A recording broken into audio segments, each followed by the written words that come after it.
अस्सलाम वालेकुम। दुनिया में करीब 4200 से ज़ायद मज़हब हैं। उनमें से एक मज़हब बुद्ध मत है। दुनिया का सबसे बड़ा मज़हब ईसाई है और दूसरा बड़ा मज़हब इस्लाम है। मगर दुनिया में सबसे तेज़ी से फैलने वाला मज़हब इस्लाम है। लेकिन आज हम बात करेंगे बुद्ध मत की। हाय दोस्तों, अगर आपने अभी तक इस चैनल को सब्सक्राइब नहीं किया तो इसको सब्सक्राइब करके साथ मौजूदा बेल के आइकन को भी दबा दें। गौतम बुद्ध की पैदाइश और वफ़ात का दौरानिया करीब 483 ईस्वी था 563 ईस्वी है। इसका असल नाम सिद्धार्थ था। सिद्धार्थ बुद्ध मत का बानी है जो दुनिया के अजीम मज़हबों में से एक है। सिद्धार्थ कपिलवस्तु के राजा का बेटा था जो नेपाल की सरहदों के नज़दीक शुमाली हिंदुस्तान का एक शहर है। सिद्धार्थ 563 कबल मसीह में पैदा हुआ। इसकी पैदाइश के बाद कुछ लोगों ने पेशन गोई की कि ये लड़का बड़ा होकर तमाम आयशो आराम छोड़ देगा और महल को भी छोड़ देगा और जंगलों में जाकर एक जोगी की तरह ज़िंदगी बसर करेगा और ये एक अजीम आदमी बनेगा। ये सुनकर उस वक्त के कपिलवस्तु के राजा ने कहा कि कभी भी इसके सामने कोई भी दुख मौत की बात ना करे और इसको कभी इस महल से बाहर ना जाने दिया जाए और इसको यहाँ तमाम दुनिया की सहूलियात व आयशात मुयस्सर की जाएं। वक़्त गुज़रता गया और सिद्धार्थ बड़ा हो गया। एक दिन इसने बाहर जाने की ज़िद की कि मुझे बाहर जाना है, दुनिया देखनी है। बादशाह ने कहा कि बाहर हर तरह की खुशी का माहौल हो, कोई भी बीमार लंगड़ा कोई भी दुखी आदमी बाहर नज़र ना आए। तमाम इंतज़ाम के बाद सिद्धार्थ को बाहर भेजा गया। जब सिद्धार्थ बाहर आया तो इसकी नज़र एक बूढ़े आदमी पे पड़ी जो काफ़ी बीमार था।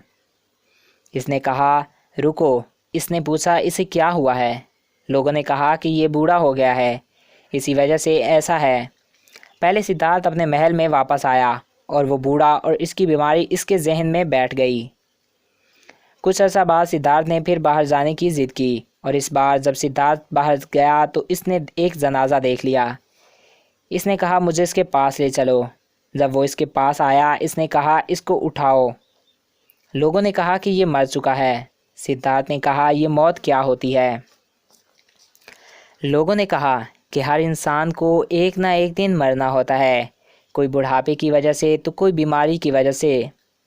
सिद्धार्थ ने कहा, जहाँ मैं हूँ वहाँ भी महल में मौत आ सकती है, क्या वहाँ भी बीमारी आ सकती है?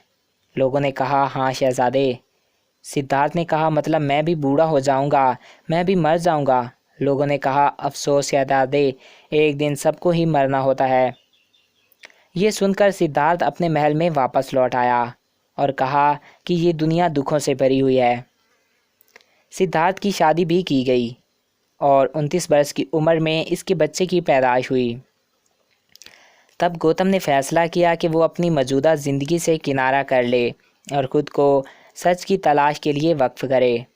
इसने अपनी बीवी, बच्चे और तमाम आशाओं को तर्क कर दिया। गौतम ने खुद को भी एक सन्यासी बनने की कोशिश की। कई सालों तक वो मुसलसल फाका कशी और ख़ुद को अजियत के मराहल से गुजारता रहा।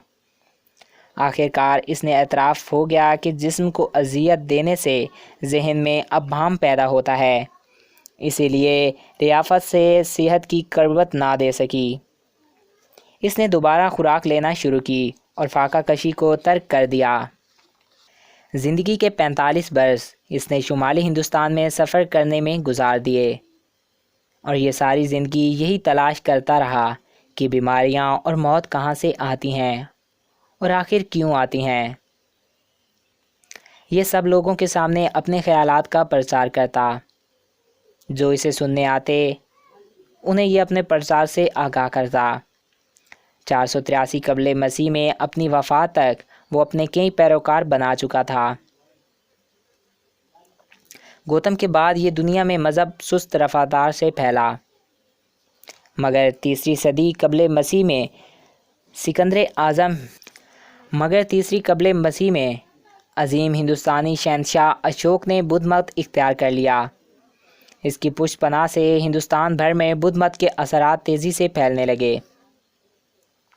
ये मज़हब हिंदुस्तान से बाहर भी मकबूल हुआ। चीन, बर्मा और जनूबी एशिया में ये मज़हब फैला। जापान और कोरिया समेत दुनिया के बहुत से इलाकों में ये फैल गया, मगर 1200 ईस्वी तक ये मज़हब हिंदुस्तान में सिमट कर बहुत छोटी तादाद में रह गया।